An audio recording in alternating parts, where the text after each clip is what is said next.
And let's go ahead and begin. So feel free to chant along these suffusion with the divine abidings. It's really a beautiful chant that we do quite often at the center and related to how we shift our attitude. And what really keeps us stuck in whatever mood we happen to be in any moment is we somehow mistakenly think that the mood that's here is who I am. And so it doesn't make sense for it to shift. But we can have a different view that the mood, the attitude of the mind is something that comes and goes according to causes and conditions. And by bringing to mind these four beautiful qualities of the heart, it's one really simple, powerful way to shift one's attitude. So whether you're chanting along or you're just listening, just let the words land. Stay open to the possibility that the attitude, the mind can shift.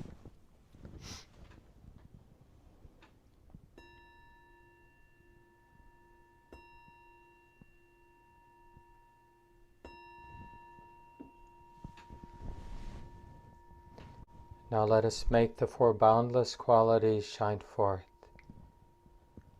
I will abide, pervading one quarter, with a mind imbued with loving kindness, likewise the second, likewise the third, likewise the fourth, so above and below, around and everywhere, and to all as to myself, I will abide, pervading the all-encompassing world, with a mind imbued with loving kindness, abundant, exalted, immeasurable, without hostility, and without ill will.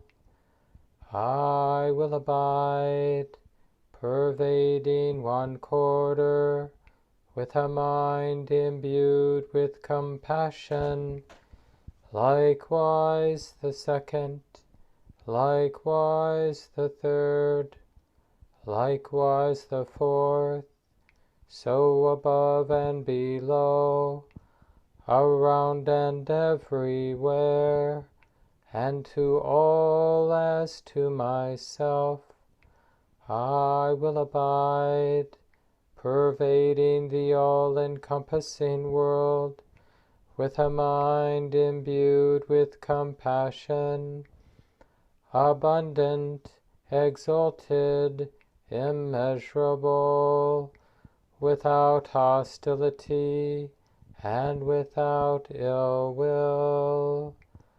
I will abide, pervading one quarter, with a mind imbued with gladness, likewise the second, likewise the third, likewise the fourth, so above and below, around and everywhere, and to all as to myself, I will abide, pervading the all-encompassing world, with a mind imbued with gladness, abundant, exalted, immeasurable, without hostility, and without ill will.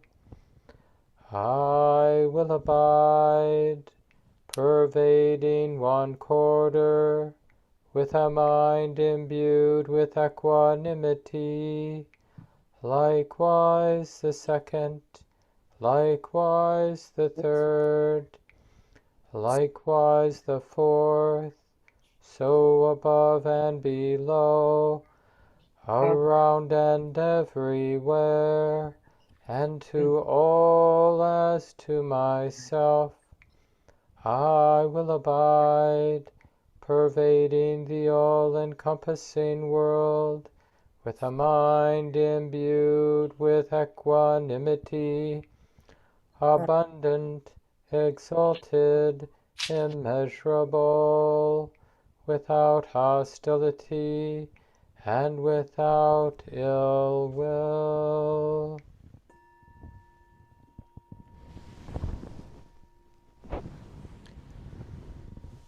So let's take our time, if you haven't already, and settle in for our meditation time. And the first instruction, one of my teachers, Sayadaw U Tejaniya, our Burmese Buddhist monk and wonderful teacher, his first instruction is often this invitation to relax. And we shouldn't expect that actually to be easy. We have all kinds of justifications for being tight and restless. But just perhaps it's safe enough right now, suitable enough to relax and to soften some and to put down the load. Of course, all of us in our own ways, we have duties and responsibilities, but perhaps it's okay to put them down for this 35 minutes or so.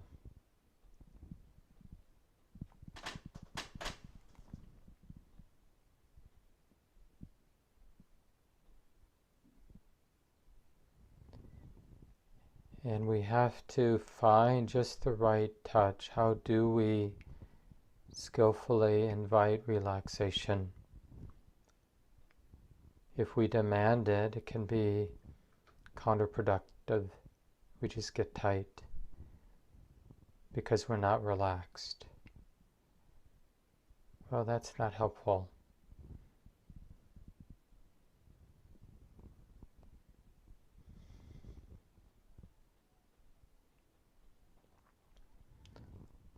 A big part of learning how to invite relaxation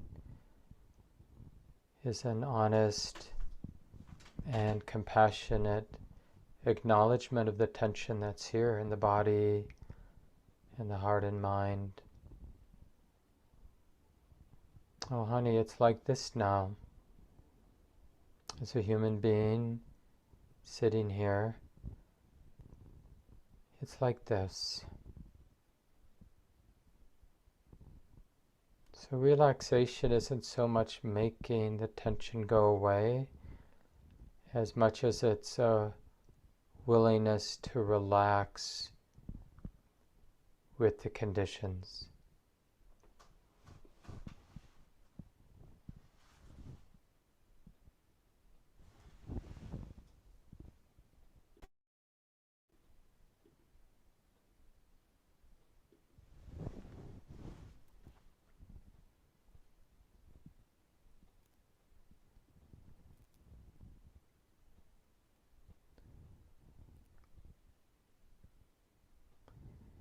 And this valuing of relaxation naturally makes it more obvious when we get the second instruction, which is to recognize awareness. So it isn't something that you or I do. We're not so much doing the awareness. Is that as much as we're recognizing that there is awareness. The mind is knowing, and we're recognizing that the mind is knowing. Here and now.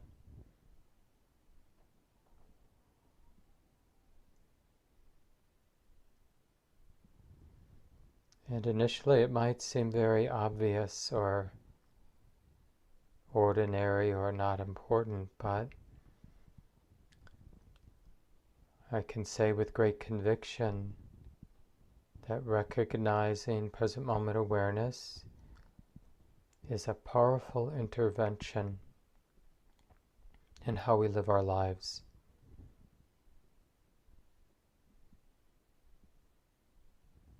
So in the Buddha, we ask that you check it out. This invitation to relax, soften, allow, put down the load.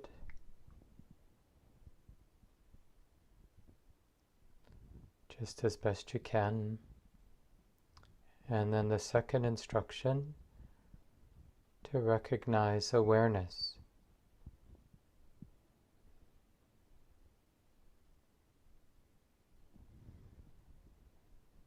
And part of recognizing awareness is realizing that you don't have to do anything more than recognize the awareness.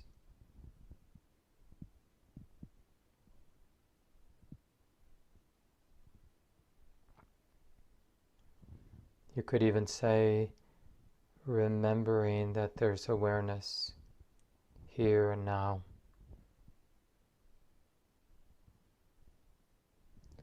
Remembering this capacity to be aware. The capacity is already here. It's just that the mind, most of our minds at least, are in the habit of being forgetful. We forget that there's awareness. And the third instruction is similar to the second being to recognize awareness. And the third instruction is to keep awareness in mind. So the continuity, the not forgetting.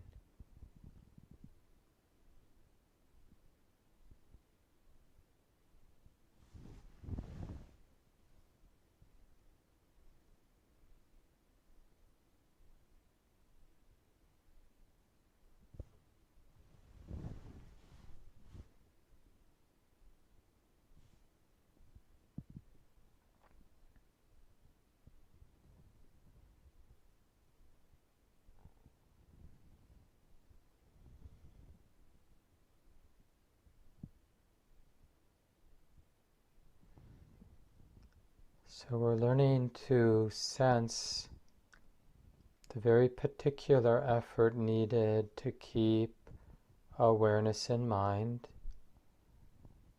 and reminding ourselves that it's okay to relax, that awareness is here and now, recognizing it and then keeping it in mind. So let's just work with those three instructions for a while. Remember, you can use your regular meditation anchor, for example, if you use mindfulness of the breath.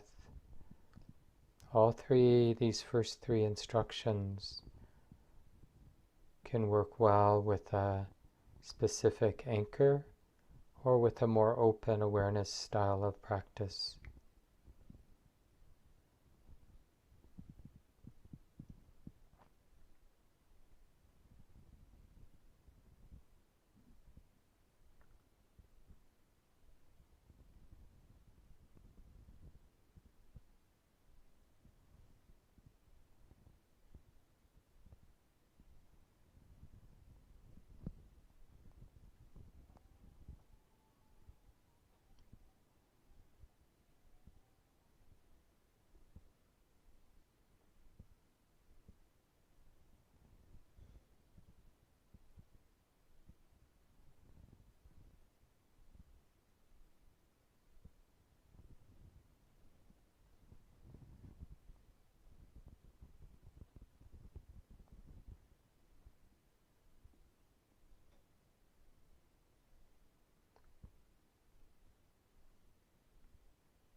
And the fourth instruction really help us do the other three. The fourth instruction is to check one's attitude and just to notice without judging, without getting tight, just to notice the attitude and to notice whether there's any selfing, any self-centered drama, any way of framing our experience that is about me or mine, my likes, my dislikes, versus a wise attitude that understands that this is a natural process.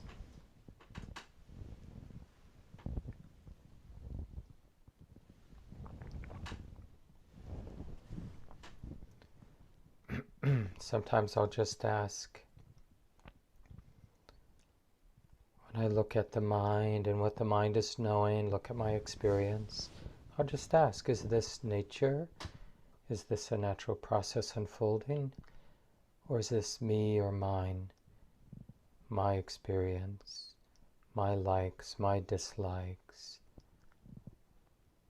my attempt to get something, my dependence on what I think. And again, we're not judging or trying to control our attitude, because that would create some tightness in the body and mind. We're just checking the attitude. How's the attitude? Is it self-centered? Okay, that feels like this, that looks like this.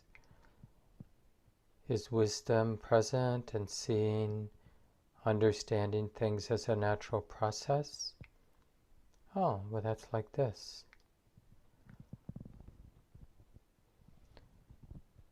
So just periodically check your attitude, the point of view, one's understanding. Just check in. Now, this is a more subtle practice, so just do the best you can. And know you can always go back to the first three to invite relaxation, to recognize awareness, and then keeping awareness in mind, present moment awareness in mind. So let's continue in silence now.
Checking again one's attitude.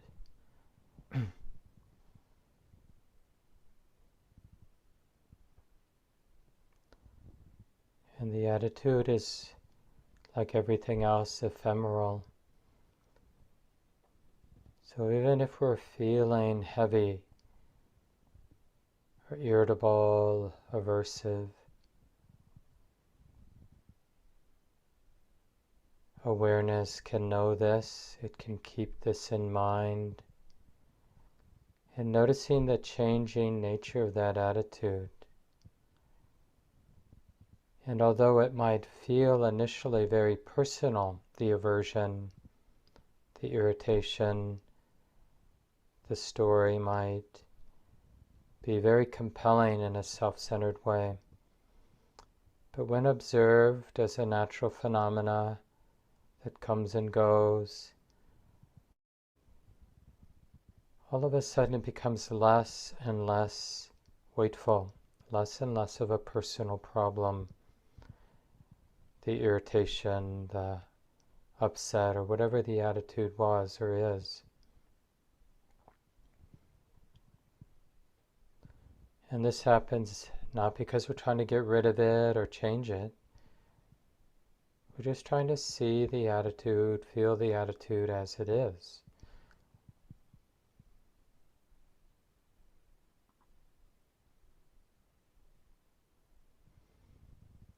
Our mood, our attitude is not nearly as fixed as we might imagine it to be.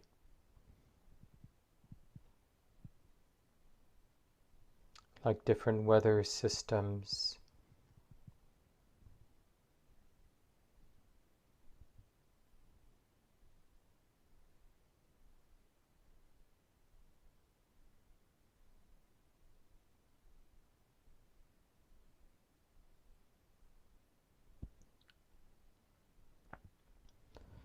so before we end, let's just take a few moments and remember these 4 instructions that we can use all day long. So we're training the mind to invite relaxation in skillful ways, not in a demanding way, but in a way that actually invites relaxation.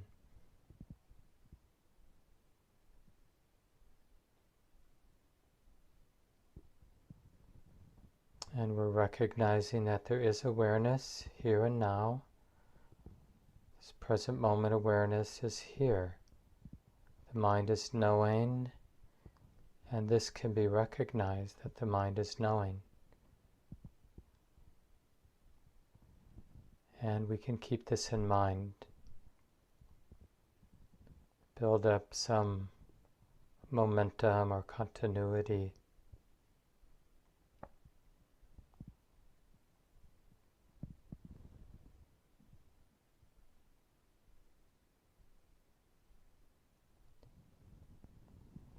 And whatever is unfolding now can be understood, can be related to as nature or natural process.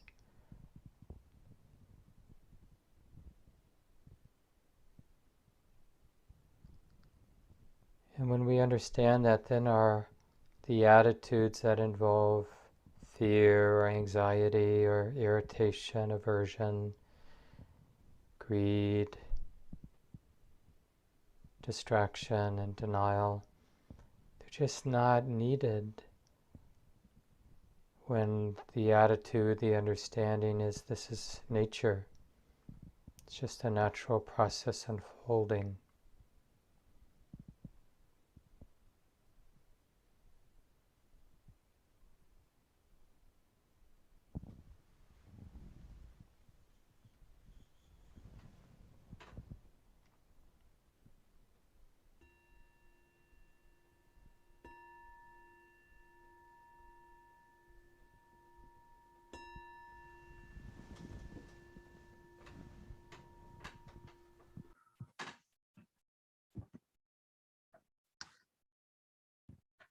Really nice to be here with everyone this morning. Thanks for joining in. Some of you on our YouTube channel, some of you here on Zoom, hopefully some of you at the city center. I'm not there today. I'm out at Common Grounds Retreat Center, about 83 miles east of the Twin Cities in western Wisconsin. And before I get started, maybe I'll make a few announcements. I see that Leah left me a note in the chat, and Shelley and Leah and some other leaders are beginning to organize youth programming once again as we come out the other end of the pandemic time. And they're going to have an organizing meeting today, 12 to 1 p.m. And you can, someone just put the link, it looks like. Oh no, that's the resources. The link you can find in Common Ground's public calendar, 12 to 1 today. If you're interested, if you're a parent of children and interested in getting involved in helping those children programs, parent and children programs to come back at our center in Minneapolis. And they're still figuring out, so it may not be exactly the same format as we used to have before the pandemic, but please get involved if you have some energy to make that happen. And the other big thing that's happening today at 2:30, Arlita Little, our board chair and one of our teachers and longtime leaders, will be facilitating reading of a book, We Were Meant to Rise, written by, and the chapters are written by Minnesota writers, BIPOC writers, Indigenous and people of color writers, around the year 2020 and the COVID and the killing of George Floyd and the uprising that followed. And just sharing their insights and understandings of that impactful year. So there are several of the authors that are going to read, and that's on Zoom. And you can find that link on the public calendar. So two things happening today.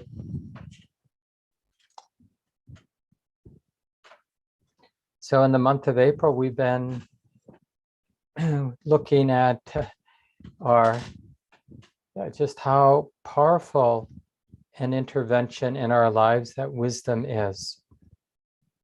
And it's useful, you know, we do a lot of things in our Buddhist practice. We try to be generous and kind and care about non-harming, and we develop all kinds of mental muscles like to concentrate the mind and return to the present moment. But in a way, all of those strategies are in the service of the most impactful intervention, which is this shift in understanding. And if it was just as easy as the Buddha telling us, okay, shift your understanding this way, you know, stop taking things so personally, and boom, we did it, and then we'd be done. But it doesn't work that way. The shift in understanding is a natural process. It depends on some appropriate or supportive causes and conditions. What is it that shifts our understanding so that our understanding is in alignment with the way it is? One of the articles I linked to in the Sunday resources that Jessica has been pasting there, so you can take a look at. There are a number of articles that we've put out there for during the month of April related to the talks this month. And today I put an article about the weight of mountains. And Thanissaro Bhikkhu is a Western Buddhist monk, is talking about one of his teachers in Thailand, Ajahn Suwat, and how he said, you know, mountains are only heavy if you try to lift them. And this is a really powerful simile. You can use this because it has a sense of humor built in.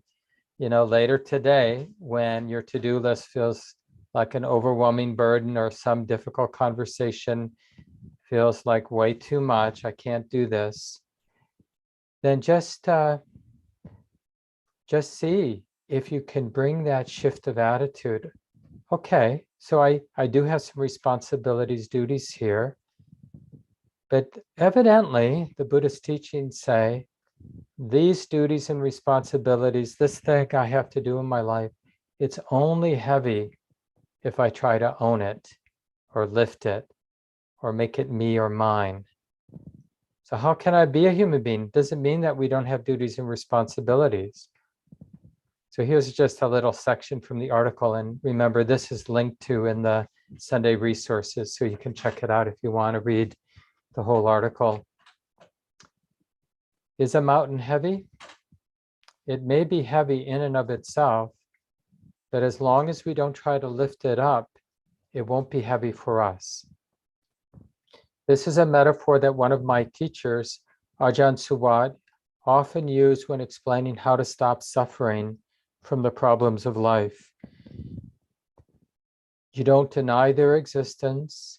The mountains are heavy, and you don't run away from them. As he would further explain, you deal with problems where you have to and solve them where you can. You simply learn how not to carry them around. That's where the art of the practice lies, in living with real problems without making their reality burden the heart. No, that's her job, right? Because I'm guessing we all have mountains in our lives. We're undergoing the aging process, or difficult relationship with someone at work or someone at home, or just a mind that won't quit, or whatever it is. We can feel overwhelmed. So a lot of our strategies that don't seem to work very well is we try to get rid of these problems, thinking if I get rid of these problems, if I solve these problems, if I fix them, then once and for all, I'll be unburdened. And there's a simile that was used for many centuries, people being upset, walking around on the earth and cutting their foot because of the sharp stones or sharp sticks or whatever, thorns. And someone has the brilliant idea, well, let's just cover the whole earth in a nice rug. And then we can walk around and we won't have to worry about stubbing our toe or cutting our foot. And somebody with a little bit more wisdom says, well, we could do that. We could cover the entire earth with a nice carpet, or maybe we should make a pair of shoes, right? And this is this wisdom approach. The ignorant approach, just to be blunt about it, is every single irritation, every single problem, every single thing the mind lusts after, we have this brilliant idea. I'll get rid of that thing that irritates me. I'll get that thing that I really want. I'll make this person the way I want them to be, the way that I won't find irritating. And then I'll be able to relax, right? So we think wrongly that somehow I can make everything bend to my will. I'll just become that one super competent person. That's why we have such a obsessive fascination with superheroes. It's like we think this is the solution to the problem of human suffering. We just need to be so together that we can make everything the way I want it to be. And then I'll relax and I'll be happy because it's all done, all taken care of. Well, I'd like to meet the person who's been able to achieve that. I haven't. I don't think anybody has, right? Yet, because we don't know of a better strategy, basically that's what we do. We just try to make everything the way we think it should be, and we hope that we'll be happy if we can do that. And what we end up doing is we end up creating a lot of misery for ourselves. So the Buddhist path, the teachings of the Buddha, offers a very powerful intervention. It's kind of with that simile, it's building a pair of shoes. And that pair of shoes that allows us to walk around and do what we need to do as a human being is wise understanding. And this transformation of our view or our understanding, or you could say the development of wisdom, happens naturally with clear seeing, with stabilizing present moment awareness. That's why in Buddhist practice places like Common Ground Meditation Center, we're always talking about stabilizing present moment awareness, because that's the proximate cause for the deepening of wisdom or the transformation of understanding, the stability of present moment awareness. And then it makes it a little easier to understand the instructions this morning, to relax, to invite relaxation, to recognize this capacity of our mind, everybody's mind. No one doesn't have this capacity to be aware, but it needs to be recognized. And then it needs to be kept in mind. And the last step is the most subtle. It's basically borrowing the Buddha's view as some information. Hey, you know what? This is a natural process. Whatever my mind is knowing, it's just unfolding lawfully.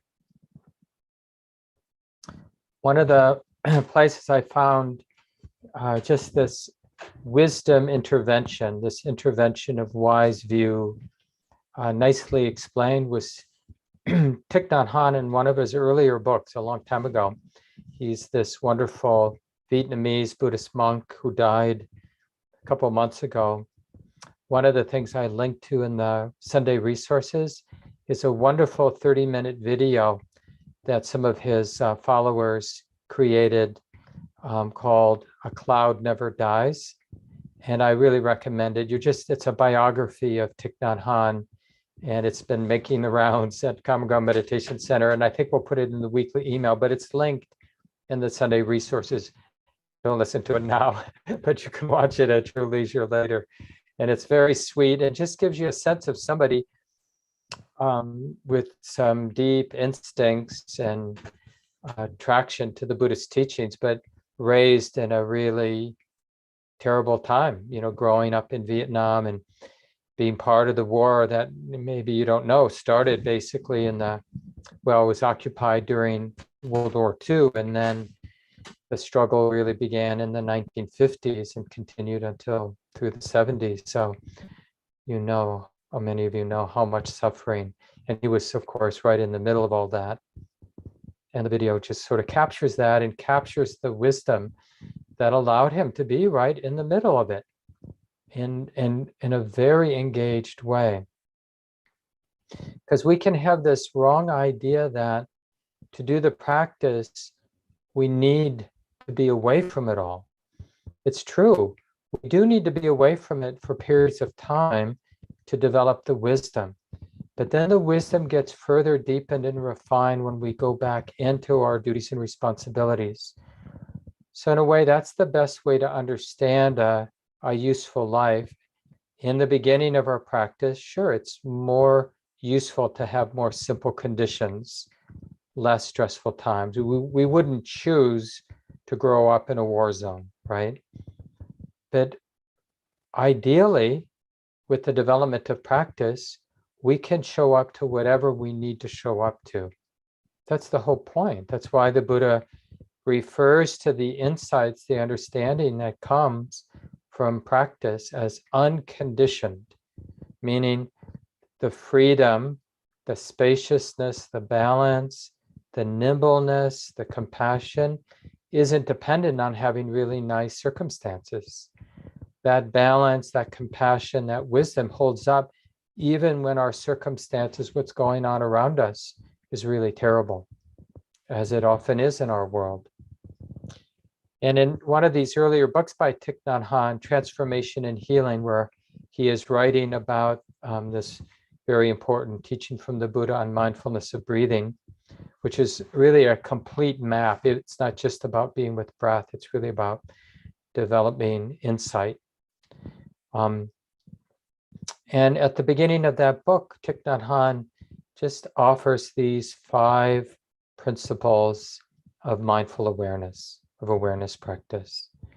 And the first one, excuse me, is all dharmas are mind. And that can sound a little strange or philosophical. All dharmas are mind. So the word dharma, you hear a lot. Sometimes you hear it as dhamma. That's the Pali version. And then it's pronounced dharma in Sanskrit. And Sanskrit and Pali are 2 of the ancient languages of India.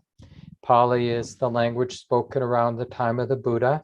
And then later Buddhist traditions used a slightly different language to record their teachings in Sanskrit. But the early Buddhist tradition that Common Ground is part of, we use the Pali language. But anyway, Thich Nhat Hanh from Vietnam uses the Sanskrit version. All dharmas are mind. And the word dharma sometimes means the way it is. Sometimes we translate that word to mean the teachings of the Buddha. But here the word dharma or dhamma means phenomena, experiences that are being known. All experiences, all phenomena are mind. Now, this doesn't mean that there isn't an external reality. It just means to suspend the need to project that idea. Like when I see your little pictures on my computer screen, or I hear my voice, or sense the room around me, or feel my body sitting, these are experiences that are being known where? They're being known in the mind. So we say in early Buddhism, especially, we say that each moment of experience is a moment of mind. Things are always known here and now in the mind. One moment at a time, they're being known here. So we're always, in a sense, knowing mind. Whatever we're knowing is being known in the mind. When you reflect on this a little, at least intellectually, you'll get this is clearly the case. We only know what we know in the mind. I was standing outside early morning here at the retreat center. It's a very beautiful day here in western Wisconsin, and the first really clear day in a while. And just as the light was coming up quite early and looking at the hillside and the open field, and I was contemplating all dhammas are mind, all dharmas are mind. And like the mind was interpreting this visual experience as like, this is beautiful. The colors, the one cloud, the moon setting, this is beautiful. But that beauty, whatever that is, that experience, that visual experience, it's something being known here in the mind. All dhammas are mind. We are living a life of mind. Our whole life, all the sublime experience, all the really difficult experience has been a moment of mind, something being known here and now in the mind. Even embodiment, even experiencing the body, where's that known? That's known in the mind. Now, don't try to draw any conclusions, but more than anything, that first principle that Thich Nhat Hanh is offering, it kind of breaks a spell, right? We think we're actually living in this external world. I'm not saying we're not. I'm just saying that actually the experience we're knowing right now is something being known in the mind. And you can check. This is being known here. That's the first principle. The second principle that Thich Nhat Hanh offers goes like this. To observe is to be one with the object of observation. And you'll see, like in your meditation practice, your mindfulness practice, whenever you have an agenda, whenever we have an expectation, whenever there's a sense of an observer, the knowing is already distorted because it's not really the case that there's somebody witnessing or somebody observing. There is the case of something being known. That's how we talk about a moment of experience. Something is being known.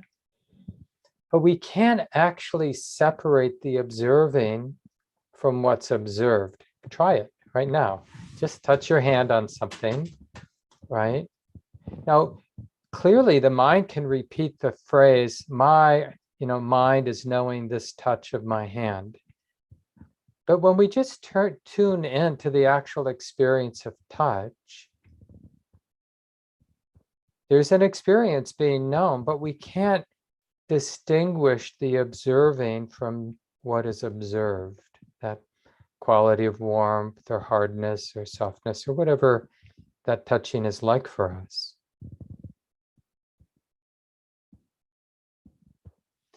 We have a very compelling story, especially when we start our meditation practice. Oh, I get what the Buddha's telling me to do. He wants me to become this super duper observer of experience. The all-time best witnesser.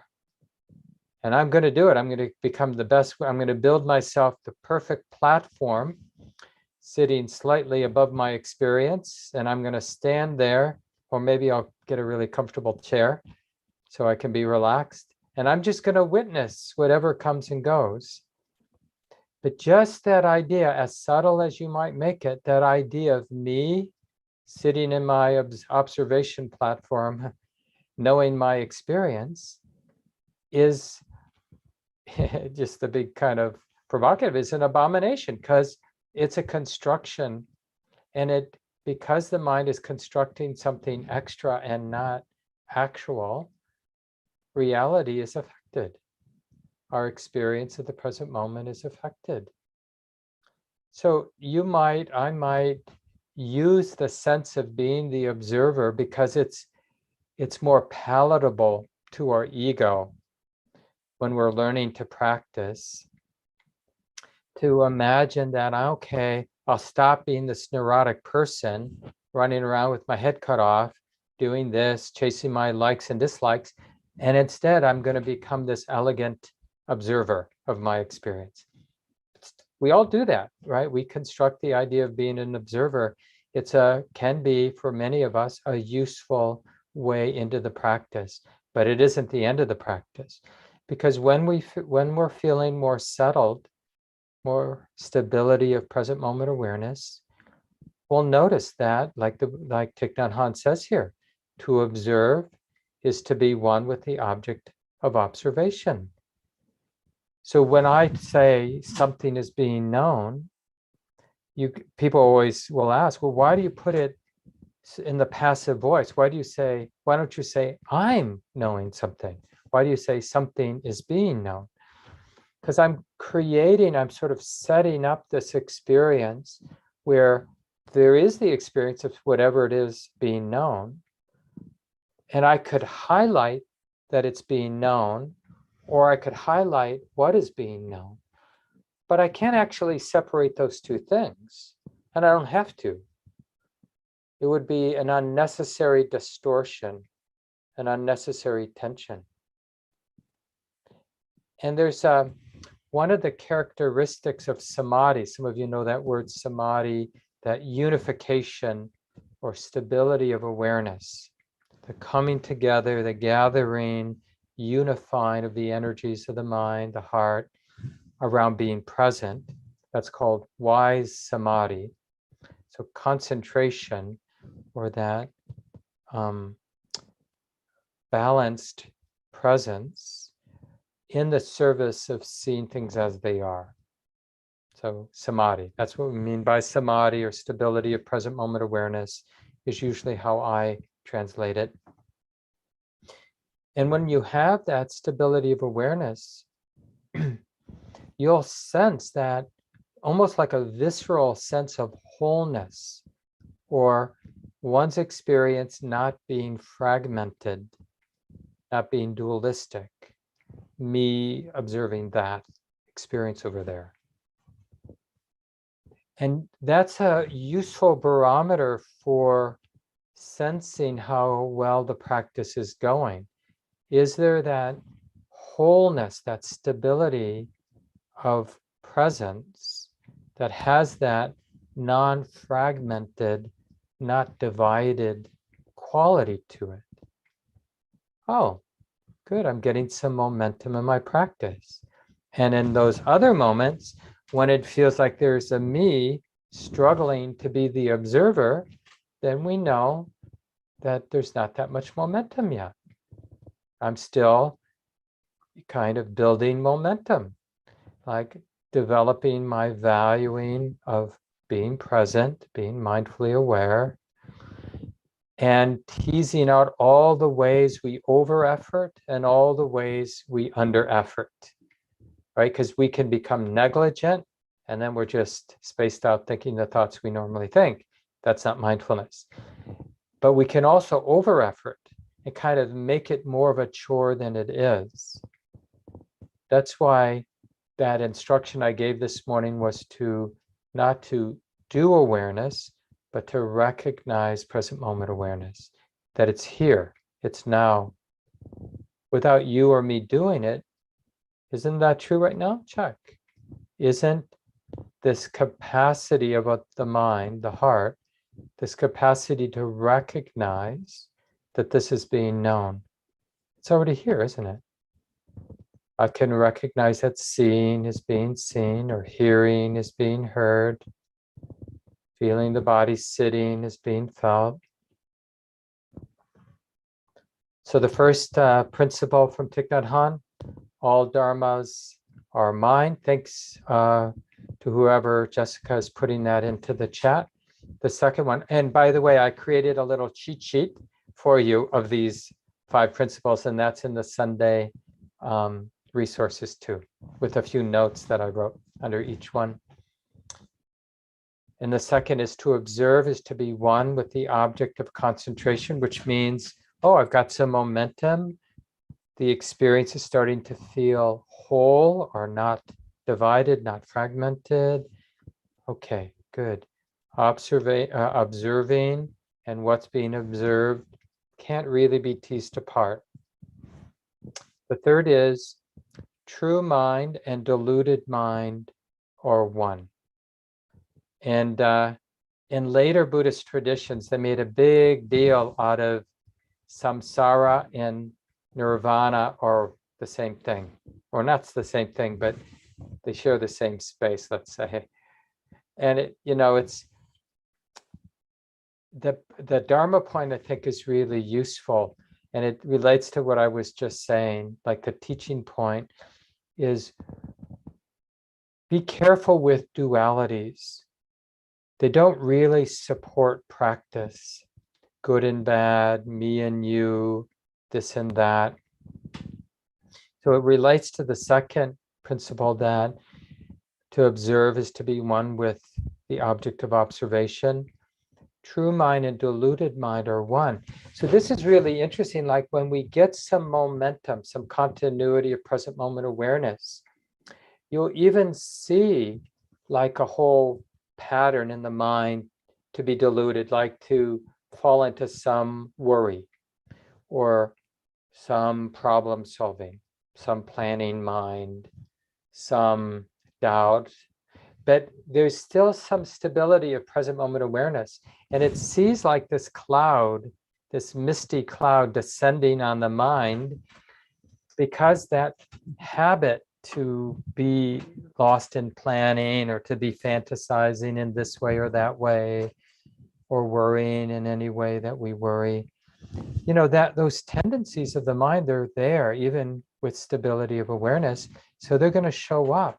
And then we can really see that how how that wisdom, the clarity, and the delusion, they're kind of sharing the same space.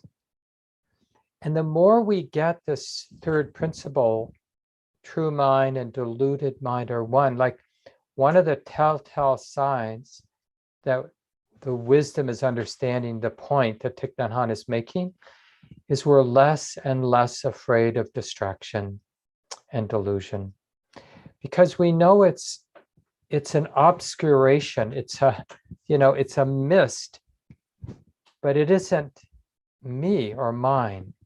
I got to take responsibility. I got to learn to be skillful with these patterns, these deluding, confusing, obscuring patterns that are built in. They're not personal, these patterns, but they're there. They got set in motion maybe because of cultural conditioning, maybe the conditioning from my parents, or who knows, maybe just comes with the territory of being an animal, being a mammal, sort of our genetic conditioning. Who knows, maybe even past lives. But we know that there are these tendencies, and I don't actually need to know where they came from because I feel them, I see them. That's enough just to see how they show up and how they can obscure that clarity, that balance, that understanding. And then for periods of time, we can get lost. But whenever wisdom has enough clarity to know, I'm deluded, I'm lost in thought, I'm obsessing about this, right? So there's some clarity. Wisdom doesn't have to freak out because it knows the essence of any delusion is emptiness, that the delusion isn't who we are. It doesn't mean it's skillful, and it doesn't mean that we shouldn't relate to it skillfully, because delusions can be quite destructive. If I think I'm the worst person on the planet, or I think I'm the best person on the planet, it's going to have real implications, maybe for some of you too, who have to put up with me. So delusions have real consequences in our world. We want to take responsibility for teasing them out of the heart and mind, but we don't have to take them personally. And this goes to that story about mountains are only heavy if we try to lift them, right? These deluded states of mind, the defilements, are only heavy if we try to lift them, if we take them personally. This is from one of my teachers, Sayadaw U Tejaniya, from his booklet, Dhamma Everywhere, which you can get for free online, Dhamma Everywhere, by Sayadaw U Tejaniya. He said, because the mind is covered by the defilements, we are unable to see Dhamma, or to understand nature as it is. Whatever is happening in the present moment is nature, is Dhamma. Even defilements, these torments of the mind, become Dhamma, become nature. Nature is arising, knowing is arising, awareness is arising, object in mind, right? Or as I sometimes say, something is being known, something is being known. And he continues, in nature, there's nobody there. Nature is not us, not them, not other. Nature is just nature. Dhamma is ever present, and there is Dhamma talk everywhere. Nature is always teaching us Dhamma, but we are unable to hear. If we can see nature as it really is, the mind is free. That's it. If we could see nature as it really is, the mind is free. So we're aligning, in a way, we're using the stability of present moment awareness to align with nature. But our desires, they're so compelling. They're so seductive. They seem so much like I have this desire. It's really shocking when we realize how empty craving is. So now here's the fourth principle. Mindfulness is the way of no conflict. Mindfulness is the way of no conflict. In other words, we could say mindfulness, mindful awareness has the flavor of kindness and love and goodness. And this we can check out. And it's also a useful barometer. Like when you feel like you have some stability of present moment awareness and you still hate yourself or hate the world or hate your experience, you may not have that much momentum yet in your practice. You may be sort of thinking that you're, being present, but you're missing, the huge thing in the room, which is aversion. Oh, aversion is being known. Aversion is like this. Oh, that's good to see. Aversion's like this. And now we're back on track when we recognize the aversion. Mindfulness is the way of no conflict. Because as long as I have an agenda, I'm not the awareness isn't balanced. It's distorting the way it is in the moment. To really realize the way it is, the mind has to, in a sense, abide in the knowing. Because when we're abiding or trusting the knowing, the awareness, then there's no agenda, and that mind sees things as they are. And I love the last point that Thich Nhat Hanh has here. He says, observation, not indoctrination, right? Because even hearing any of these first 4 points, we could want to write them down. I'm going to paint them on my wall in my place where I meditate, and I'm going to bow down to these 4 points. And then he says, observation, not indoctrination. It's not about believing that this is true. Like if we want to be devoted, if we want to bow down to something, we should bow down to how valuable mindful awareness is. The stability of present moment awareness is the most important thing. Now, I know some of you have children and you think, no, I think raising my kids more important. But I think I could make a pretty good argument that you're not going to do a good job raising your kids unless you value being mindfully aware. You definitely don't want to do it on autopilot.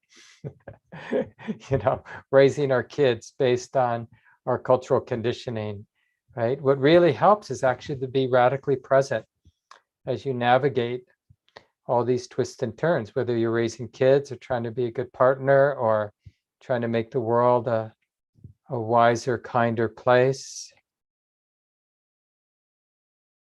So we'll probably come back to this next week.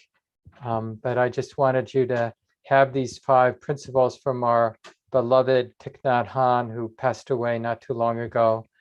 And I encourage you again to watch that video when you have some time. Read that article about mountains are only heavy if you try to lift them, especially for those who are, have a little bit more tolerance for Buddhist psychology. It's a really good article. Really nice to be with everyone today.